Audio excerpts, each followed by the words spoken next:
So this here is going to be a video just reviewing the new model for Fabius Bile. So you can see the new model, it's on the right, and then the old model is the one on the left. Now we never did paint the old one. We didn't see a need for him on the table, but with the new rules, he looks actually a bit more interesting, so we're going to paint him up. But I wanted to show you kind of what he looks like compared to the other one. Now don't forget he also comes with the little Igor type servant that's here. Now this little character is called a Surgeon Acolyte, and he's allowed to take one of them of these with him. So this Surgeon Acolyte character that's with him lets him modify the dice roll when he does his enhanced warrior roll. So you get to play with it plus or minus 1. It's a D3, and so effectively with the little fella here, you're always going to have at least a 2 as an option, which is add 1 to the toughness characteristic. So anyway, so this is what the model looks like. So the new model is definitely bigger, as you can see. The old model's on the small little base, and then the Surgeon Acolyte is actually on a 33mm base, or 32mm base, and then Fabius Bile himself is now on the 40mm base. So as you can see, he's reached the role of a Chaos Lord, because most of the HQ units get the same size. He's also taller than the other one.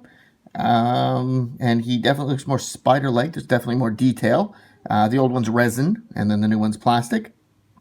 But aside from that, everything is pretty nice with him. We'll paint him up and we'll see what he looks like. One caveat that I wasn't super happy with was when he's assembling, his legs don't connect to anything. So it made assembly a little bit difficult. So as you can see inside of here, there are 2 legs, but there's no actual internal torso.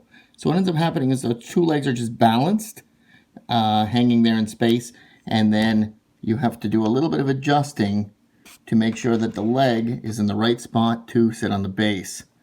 That back leg has a lot of room to give, because it isn't quite attached to anything except for the edge of the cloak. There's no actual body inside. So that's the only interesting thing about the model. Aside from that, the model is great. He should have a little bit more structure once he's attached to the base, but we won't attach the base after we've painted him. So anyway, this is the new Fabius Bile model. I hope you like it. It definitely looks a little bit more impressive than the old one. And yeah, so that's where we stand. Stay tuned and you'll probably see a painting video come up pretty soon. All right, cheers.